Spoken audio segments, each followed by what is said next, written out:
Hello friends, welcome to Infinite Solution. நான் உங்களுக்கு இன்னைக்கு நம்ம இன்ஃபர்மேஷன் செக்மெண்ட்ல லேப்டாப்போட டீப் ஸ்லீப் மோட்னா என்ன அப்படின்றத பத்தி பார்க்க போறோம். வீடியோக்கு போறதுக்கு முன்னாடி எங்களோட யூடியூப் சேனலை சப்ஸ்கிரைப் பண்ணாதவங்க சப்ஸ்கிரைப் பண்ணிக்கோங்க.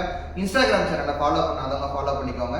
வாங்க நம்ம வீடியோக்குள்ள போகலாம். ஸோ டீப் ஸ்லீப் அப்படின்னா என்னன்னு பார்த்தீங்கன்னா, இப்போ நீங்க ஒரு லேப்டாப்பையோ இல்லை ஒரு டெஸ்க்டாப்பையோ நல்லா கண்டினியூஸாக யூஸ் பண்ணிட்டு இருக்கீங்க, பட் ரொம்ப நாள் யூஸ் பண்ணாமலே வச்சிருக்கீங்க அப்படின்னா அந்த லேப்டாப்போ டெஸ்க்டாப்போ அதோட செல்ஃப் ப்ரொடெக்ஷனுக்காக பேட்டரி ஃபுல்லாக சார்ஜ் ஆகிருக்கும் போது, ஸோ டெஸ்க்டாப்பில் ஏது பேட்டரின்னு பார்த்தீங்கன்னா டெஸ்க்டாப்லேயும் பேட்டரி இருக்குது, ஒரு குட்டி சிமாஸ் இருக்கும்.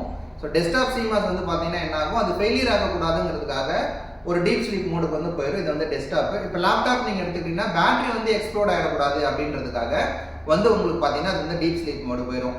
ஒன்ஸ் லேப்டாப் நீங்கள் புதுசாக வாங்கி ஆன் பண்ணி 2 நாள் யூஸ் பண்ணிட்டு நீங்கள் திருப்பி வச்சுட்டா கூட டீப் ஸ்லீப் மோடு போயிடும்.